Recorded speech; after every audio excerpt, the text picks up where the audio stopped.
Hey my students, welcome to my channel Effortless Physics. I am Monica Agarwal और आज हम एक बहुत अवेटेड चैप्टर करने वाले हैं current electricity. I am sure काफ़ी सारे बच्चे इस चैप्टर का वेट कर रहे थे. So today your weight is over.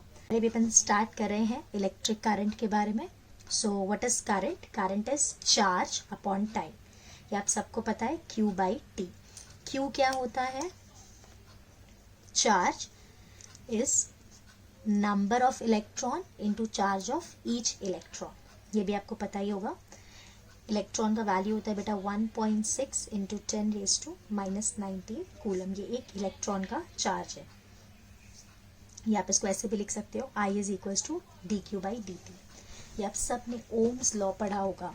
That is I is equals to v by R. अब काफ़ी बच्चों को एक कन्फ्यूजन होता है. कहीं कहीं फॉर्मूला आप देखोगे I is v by R, या कहीं आप फॉर्मूला देखोगे I is equals to E upon total resistance. तो वो कन्फ्यूजन मैं आपका दूर करना चाहती हूँ. ध्यान से सुनना बेटा.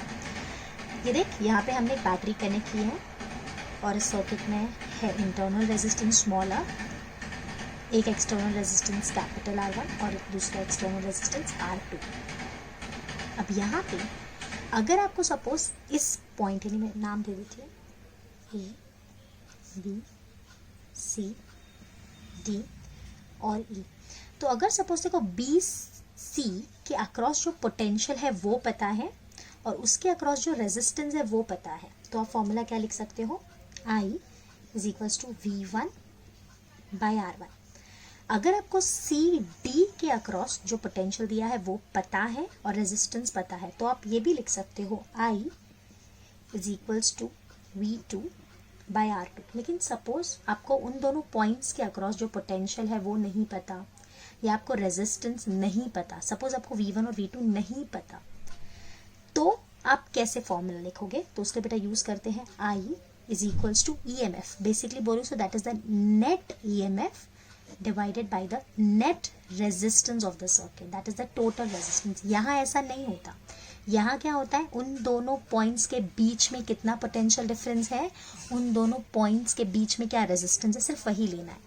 और यहाँ पे E net by R net में total EMF of the cell उस लूप में, उस सर्किट में, और टोटल रेजिस्टेंस जैसे I इज इक्वल्स टू, यहाँ पे एक ही EMF है तो वो लिख दिया E, और यहाँ पे आप देख सकते हो 3 रेजिस्टेंस है, तो ये हो जाएगा capital R1 plus capital R2 plus R. तो ये आपको पता होना चाहिए कि कभी हम V बाई आर लिख रहे हैं या कभी E बाई आर लिख रहे हैं. ये आई होप आपको समझ गया होगा. नहीं समझा तो वापस पॉज करो, वापस रिवाइंड करो और ज़रा वापस इसको समझो. दो पॉइंट्स के बीच का पोटेंशियल डिफरेंस पता है, रेजिस्टेंस पता है, तो ये वाला फॉर्मूला. अगर नहीं पता है, EMF पता है और टोटल रेजिस्टेंस पता है, तो ये वाला फॉर्मूला. ओके, नेक्स्ट बेटा, current due to a rotatory motion of a charge. मतलब यहाँ पे एक चार्ज दिया है Q जो गोल गोल घूम रहा है. जो सर्कल में वो घूम रहा है उसका रेजिस्टेंस है R और उसकी जो स्पीड है वो है V. तो यहाँ पे ऑब्वियसली जब भी चार्ज मूव होता है तो करंट फॉर्म होती है. तो यहाँ पे कितनी करंट फॉर्म होगी? So that current is charge upon time, that is Q. और इसको एक सर्कल करने के लिए जो टाइम लग रहा है वो हम T मान रहे हैं. सो Q by T. Next 1 by T आप सबको पता है, होता है फ्रीक्वेंसी. तो यहाँ पे अपन ने लिख दिया Q इंटू न्यू. उसके बाद T का एक और फॉर्मूला पता है बेटा, पूरा जो टाइम लगेगा इसको गोल घूमने के लिए, that is nothing but the distance covered by the speed. तो एक राउंड घूमने में कितना डिस्टेंस कवर करेगा? Circumference divide by C. V that is speed of the charge, so it is QV by 2 pi R. उसके बाद एक और फॉर्मूला पता है बेटा, V by R is equals to omega. तो बस वही पुट कर दिया V बाई आर की जगह ओमेगा, तो हमको ये मिला. Is it clear? Okay. Okay. Next is बेटा graph between V and I. हम लोगों ने Y एक्सिस पे पोटेंशियल डिफरेंस लिया है और X एक्सिस पे करंट लिया है और यहाँ पे हमने ग्राफ ड्रॉ किया है. सो ये ओम्स लॉ ओबे करता है, तो इसकी वजह से ये एक स्ट्रेट लाइन ग्राफ है. अगर हम यहाँ पे इसका स्लोप निकालें तो आप सबको पता है स्लोप क्या होता है? tan theta. तो वो आपको क्या देगा? That is a change in potential difference upon the change in current. और यही चीज, या V बाई आई बोल दो, तो यही चीज जो स्लोप है, slope of VI graph, slope that is nothing but tan theta. ये जो v बाय आई है यही क्या होता है, हमारा रेजिस्टेंस। तो बहुत सिंपल है, वी आई का जो ग्राफ होगा उसका जो स्लोप होगा वो हमको क्या देगा, रेजिस्टेंस। समझ में आया? Okay, moving ahead. Next is resistance of wire. ये आपके 11th स्टैंडर्ड में फॉर्मूला था, बट इसके ऊपर भी क्वेश्चन आए हुए हैं इसलिए मैं ये करा रही हूँ। रेजिस्टेंस का फॉर्मूला होता है बेटा rho L by A. Rho है तेरा resistivity, L is the length of the wire and A is the cross section area. Rho का यूनिट होता है ओम मीटर, बिकॉज रेजिस्टेंस का यूनिट आप सबको पता होगा ओम होता है। अगर एक स्पेसिफिक मटेरियल आपको बोल दिया तो हमेशा याद रखना उसका रो फिक्स्ड हो जाएगा। जैसे मैंने देखो बोल दिया इट इज टंगस्टन। अब टंगस्टन तो 1 सेंटीमीटर का ले, 50 सेंटीमीटर का ले, 1000 सेंटीमीटर का ले, कितना भी लेंथ रहने दे, कितना भी एरिया रहने दे, उसका क्या फिक्स्ड होगा, रो फिक्स्ड होगा। That is resistivity will be fixed, but resistance fixed नहीं होगा। ये एमसीक्यू में पूछते हैं, आपको बोलेंगे एक 10 सेंटीमीटर का वायर है, एक 50 सेंटीमीटर का वायर है, बट दोनों सेम मटेरियल से बने। तो जैसे ही वर्ड यूज किया सेम मटेरियल, तुरंत तेरे दिमाग में बत्ती जलनी चाहिए, क्या कि दोनों का रेजिस्टिविटी सेम होगा। I am not talking about resistance, resistance अलग अलग होगा, बिकॉज रेजिस्टेंस लेंथ और एरिया दोनों पे डिपेंड करता है, but resistivity will be fixed. Clear? तो इसलिए मैंने लिखा है rho is constant for a given material, it is independent of length and area. Next, यहां से हमको साफ साफ दिख रहा है आर और एल का कैसा रिलेशन है, डायरेक्ट, और आर और ए का कैसा रिलेशन है, inverse. Means if length is increasing resistance will increase, if area is increasing resistance will decrease. अब बेटा ये एरिया है क्या, ऑब्वियसली ये वायर ही होंगे, तो वायर का जो क्रॉस सेक्शन एरिया होता है वो पाई आर स्क्वायर होता है। तो इसके लिए मैंने आपको यहाँ पे ये रिलेशन भी बताया है that R is directly proportional to L and inversely proportional to radius का square. Okay, since A is equals to pi R square. कभी कभी डायमीटर के फॉर्म में भी पूछ लेते हैं, तो बेटा सबको पता है R is nothing but it is D by 2, तो स्क्वायर करेंगे तो डी स्क्वायर बाई 4 हो जाएगा, बट अपन रिलेशन डेवलप कर रहे हैं, कांस्टेंट है ना, तो अपन रेशियो के फॉर्म में ले रहे हैं, तो इसलिए R is directly proportional to L by D square. ये एक याद रखेंगे। दूसरा एक इंपॉर्टेंट, और ये काफी बार एग्जाम में पूछा भी गया है, स्ट्रेचिंग ऑफ वायर। क्या बोलते बेटा, पहले तुझे कोई एक वायर दिया जिसकी लेंथ दी है L1 और इसका एरिया दिया है cross section area, this is A1। अब हमने इसी को खींच के लंबा कर दिया तो ऑब्वियसली जो लेंथ है वो बढ़ जाएगी, वो हो गई L2, साथ में जो क्रॉस सेक्शन एरिया है वो कम हो जाएगा, पतला हो जाएगा ना, तो इसको बोलते हैं स्ट्रेचिंग ऑफ वायर। तो in this case volume will remain the same, तो हमने लिखा V1 is equals to V2, volume is nothing but it is length into cross section area, so L1A1 is equals to L2A2। तो यहां से क्या मिला, L1 by L2 is A2 by A1। तो अगर अपन दोनों के रेजिस्टेंस का रेशियो लिखेंगे तो क्या लिखेंगे बेटा, R1 by R2 is L1 by L2 into A2 by A1। तो यहां से अपन लिख सकते हैं R1 by R2 is equal to A2 by A1 की जगह मैं L1 by L2 डाल सकती हूँ, तो ये हो गया L1 by L2 का होल स्क्वायर। अगर तुझे ऐसा बोला कि किसी वायर को खींच के मैंने डबल कर दिया, तो यहाँ क्या पुट करेंगे अपन, L by 2L का स्क्वायर। फिर डायरेक्ट रिलेशन मत लगा देना, यहाँ ये बच्चे गलती करते हैं, वो लोग स्ट्रेचिंग ऑफ वायर में ये तो सोचते हैं कि लेंथ डबल हो गई बट एरिया को कंसिडर नहीं करते, तो वो मिस्टेक नहीं होनी चाहिए।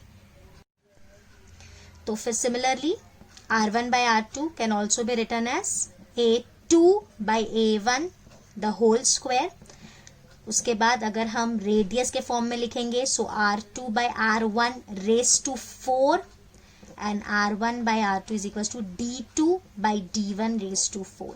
ये क्वेश्चन बहुत फ्रीक्वेंट पूछते हैं, again and again I am repeating, mistake मत करना। एल और ए का रिलेशन दिया है तो ये यूज करना, अगर खींच के लंबा कर दिया, खींच के छोटा कर दिया, एरिया चेंज कर दिया, वॉल्यूम कांस्टेंट है तो ये वाला रिलेशन यूज करना है। क्लियर? ग्रेट। नेक्स्ट बेटा, रेजिस्टेंस इन सीरीज, ये तो बचपन से आप लोग को पता है, 3 वायर्स हैं, सॉरी 3 रेजिस्टेंस है सीरीज में कनेक्ट किए, जरूरी नहीं है 3 हो, 4, 5, 6 कितने भी हो सकते हैं। तो नेट रेजिस्टेंस क्या होगा, R1 plus R2 plus R3 plus R4, ऐसे सीरीज में होते हैं। पैरेलल में होते हैं बेटा तो 1/RP is equal to 1/R1 plus 1/R2 plus 1/R3। अगर 2 ही रेजिस्टेंस हो R1 और R2 तो जो नेट रेजिस्टेंस है पैरेलल का वो R1 into R2 upon R1 plus R2 होता है। अगर 2 है तो ऊपर नॉर्मल मल्टीप्लाई कर दो, नीचे ऐड कर दो। मैं याद रखती हूँ माँ से, माँ तो हमेशा सबको याद ही रहती है, तो ऊपर मल्टीप्लाई नीचे ऐड, मल्टीप्लाई ऐड, क्योंकि कंफ्यूजन हो जाता है कि मिस एग्जाम में क्या होगा, तो तुरंत यू हैव टू क्लिक कि पैरेलल में है तो ऊपर मल्टीप्लाई एंड नीचे एडिशन। क्लियर? ओके अब बेटा सपोज देखो इस तरह से दिया है, ऊपर R1 है नीचे R2 है, यहाँ से I करंट अंदर आ रही है, ऊपर I1 जाएगी नीचे I2 जाएगी। हमको पता है ना जहां पे रेजिस्टेंस ज्यादा होता है वहां पे करंट कम होती है। सपोज बेटा तेरा R2 ज्यादा है तो तेरा I2 कम होगा, अगर तेरा R1 ज्यादा है तो तेरा I1 कम होगा। सपोज देखो I1 या I2 पूछ लिया तो इसके लिए एक फॉर्मूला है बेटा, क्या फॉर्मूला है वो सुनना। I1 इज इक्वल्स टू सामने वाले का रेजिस्टेंस, I1 ऊपर वाली करंट है ना तो उसके सामने वाले का रेजिस्टेंस लिखने का R2 अपॉन टोटल रेजिस्टेंस, दोनों को ऐड करना है, normal add, that is R1 plus R2 into जो टोटल करंट अंदर आ रही है, कितनी आ रही है बेटा I, तो ये फॉर्मूला लगता है, सामने वाले का resistance upon total resistance into I। Similarly I2 क्या होगा बेटा, सामने वाले का resistance means R1 upon R1 plus R2 that is the total resistance into I। इस तरह से हम रेजिस्टेंस निकाल सकते हैं। क्लियर हो गया? ओके इसी तरह से सपोज आपको ऐसा कुछ दिया है, 2 रेजिस्टेंस सीरीज में कनेक्टेड है किसी वोल्टेज V से, यहाँ पे जो करंट फ्लो होगा, सीरीज में करंट सेम होता है तो करंट I फ्लो हो रही है बेटा। देखो V1 पूछा तो V और R का डायरेक्ट रिलेशन है, तो यहाँ जो फॉर्मूला होगा V1 इज इक्वल्स टू उसका resistance means R1 upon total resistance into total potential. Similarly V2 again R के साथ डायरेक्ट रिलेशन है, सो दैट इज R2 उसी का resistance upon total resistance into V। यहाँ पे अपन ने सामने का रेजिस्टेंस क्यों लिखा, बिकॉज I और R का इनवर्स रिलेशन है, यहाँ पे V और R का डायरेक्ट रिलेशन है, तो अगर V1 और V2 पूछे तो इस तरह से आप निकाल सकते हो। आई होप ये समझ में आया होगा। ओके बेटा, next is relation between E and V। E is the EMF and V is the potential difference. If अगर आपको ये जानना है कि EMF और potential difference क्या फर्क है तो you can put it in the comment box. I will make a video for a as in separate video मैं उसके लिए बनाऊंगी, क्योंकि ये कॉन्सेप्ट अभी यहाँ पे लेके जाऊंगी तो ये रिवीजन वाला लेक्चर लंबा हो जाएगा। ठीक है, तो E और V में क्या डिफरेंस है, तो E EMF होता है, V पोटेंशियल डिफरेंस होता है, अभी खाली नाम ही समझ लो। And if you want actually want the lecture you can put it in the comment box, I will surely make it. तो E is equals to V plus IR, आप ऐसा फॉर्मूला है एक EMF का। EMF हमेशा practical cases में EMF हमेशा potential difference से ज्यादा होगा। ठीक है, अगर करंट 0 है, if current is 0 then E is equals to V, और अगर करंट 0 नहीं है, करंट कुछ फ्लो हो रही है, देन प्रैक्टिकल केसेस में हमेशा E V से ज्यादा होगा। सिमिलरली यहां से आप लिख सकते हो V is equals to E minus IR। Okay, next moving ahead, अभी हम थोड़ा सा 12th की तरफ जा रहे हैं। अभी तक जो मैं आपको करा रही थी वो कुछ हद तक 11th में आपने पढ़ा होगा, बट इसके ऊपर क्वेश्चंस आते हैं। Kirchhoff's first law, Kirchhoff first law बहुत ही सिंपल है, इसको जंक्शन लॉ के नाम से भी जानते हैं, करंट लॉ के नाम से भी जानते हैं। ये सिंपल क्या बोलता है कि किसी भी जंक्शन पे, what is a junction, where more than 2 wires meet, not 2, more than 2 wires meet, उसको हम जंक्शन बोलते हैं। So at any junction, let P be the junction, incoming current is equal to outgoing current, मतलब वो खुद कुछ भी नहीं रखता, जितनी करंट अंदर आएगी उतनी सारी की सारी करंट वो बाहर भेज देगा। जैसे यहाँ पे मैंने लिखा है incoming current is outgoing current, तो बेटा अंदर कौन सी करंट आ रही है, I1 अंदर आ रही है, I2 अंदर आ रही है, I3 बाहर जा रही है, I4 बाहर जा रही है और I5 अंदर आ रही है। So incoming current is my I1 plus I2 plus I3 नहीं sorry I5 is equals to I3 plus I4। अगर आप दूसरे वे में अपन लिख सकते हैं कि जो इनकमिंग करंट है बेटा उसको पॉजिटिव ले ले और जो आउटगोइंग करंट है ना उसको नेगेटिव ले ले और उसको जीरो इक्वेट कर दे। ये एक ही चीज है। अगर इक्वल टू के ये साइड लेके आएंगे तो ऑटोमेटिक ये नेगेटिव ही होते जाएगा ना। तो एक वे है incoming current is equals to outgoing current and दूसरा अपन बोल सकते हैं incoming current is positive and outgoing current is negative. उन सबका जो सम होगा that is zero. So that is summation of I is equals to zero.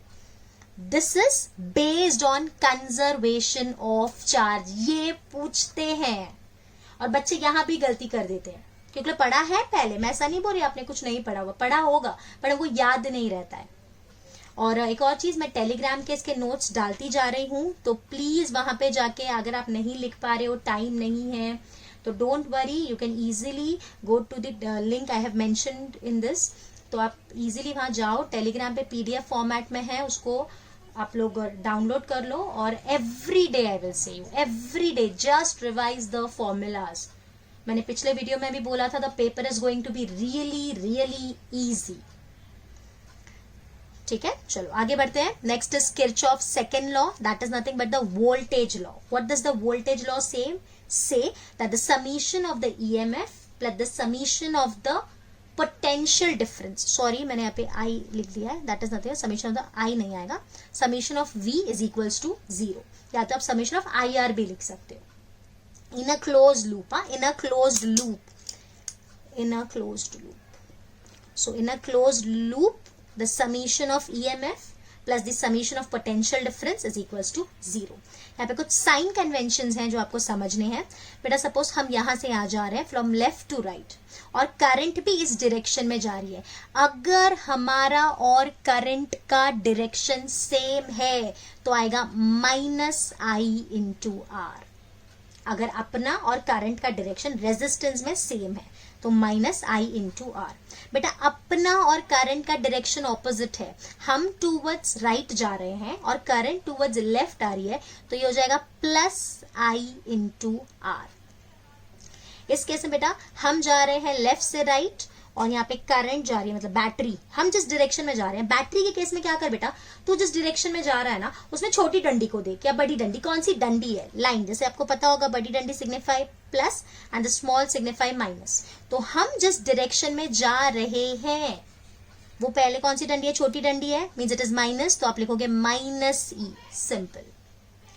और अगर हम जिस डायरेक्शन में जा रहे हैं वहां पे दूसरी डंडी जो है, सेकंड डंडी देखना है, बड़ी है, तो लिखोगे +E। तो हम जिस डायरेक्शन में जा रहे हैं, फर्स्ट केस में सेकंड जो डंडी है वो छोटी थी तो -E लिखा। हम जिस डायरेक्शन में जा रहे हैं उसमें दूसरी डंडी बड़ी है तो +E लिखा। So that's it in this video. Current का जस्ट फर्स्ट पार्ट खत्म हुआ है, there are even more parts to come, so stay tuned, do like it and don't forget to subscribe and share it with your friends and also comments. Till then, bye bye, take care.